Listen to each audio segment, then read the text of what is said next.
अस्सलाम वालेकुम नाज़रीन, कैसे हैं? आपने फैसल वाडा का वो बयान तो सुना ही होगा जिस पे वो कह रहे हैं कि चंद दिनों की बात है, पाकिस्तान में नौकरियों की बारिश होने वाली है।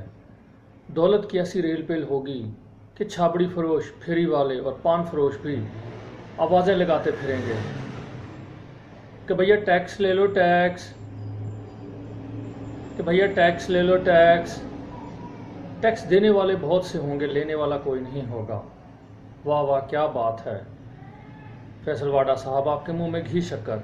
ये बातें सुनने को बहुत अच्छी लगती हैं। अल्लाह करे ऐसा ही हो जैसा आप कह रहे हैं, लेकिन ये होगा कैसे? पता नहीं क्यों फैसल वाडा साहब ने किस तरंग में आकर ये बयान दिया है, कुछ समझ में नहीं आता। क्योंकि अगर एक तरफ फैसल वाडा साहब का बयान है और दूसरी तरफ वो मुआशी हकाइक हैं जो हमारा मुंह चढ़ा रहे हैं।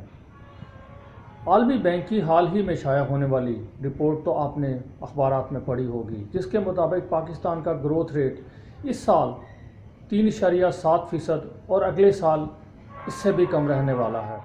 वज़ीर ख़जाना साहब IMF से मामला तय करने वाशिंगटन जा चुके हैं, और ये बात तो आप जानते ही हैं कि IMF बहुत कड़ी शराइत पर कर्ज़े देता है, और अभी तो IMF से डील फाइनल नहीं हुई तो बिजली और गैस की कीमतें, पेट्रोल की कीमतें आसमान से बातें कर रही हैं।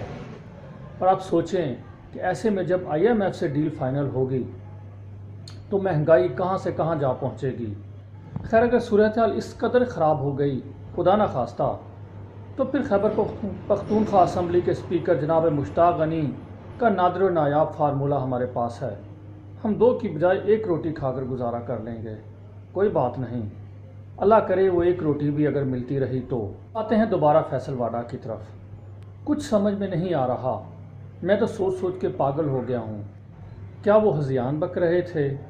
खुदा न खास्ता होशो हवास में नहीं थे? कोई ख्वाब देख रहे थे? ऐसी बड़क मार दी कि यकीन करना मुहाल है।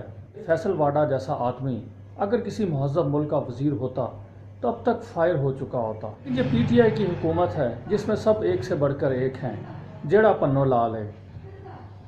कभी मुराद सईद कहते हैं हुकूमत बनता ही जब इमरान खान हुकूमत में आएगी, अगले ही रोज़ $200 अरब पाकिस्तान लाएगी और आलमी इदारों के मुंह पर दे मारेगी। अब आलमी इदारे तो अपना मुंह लिए खड़े हैं, लेकिन वो $200 अरब नहीं जो उनके मुंह पर मारने हैं। कभी कभी मुझे लगता है ये फैसल वाडा, मुराद सईद उस दादी अम्मा की तरह हैं जिनको सरे शाम बच्चे तंग करना शुरू कर देते हैं, दादी अम्मा हमें कहानी सुनाएं, और बच्चों से तंग दादी अम्मा उन्हें झूठी सच्ची कहानियां सुनाकर सुला देती है।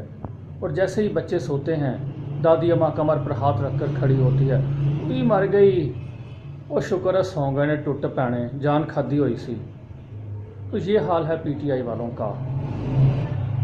सब ने अवाम को ट्रक की बत्ती के पीछे लगाया हुआ है। इमरान खान उस ट्रक के ड्राइवर हैं जिसमें बहुत सारी बत्तियां लगी हुई हैं। हर वज़ीर के हाथ में एक बत्ती का कंट्रोल है।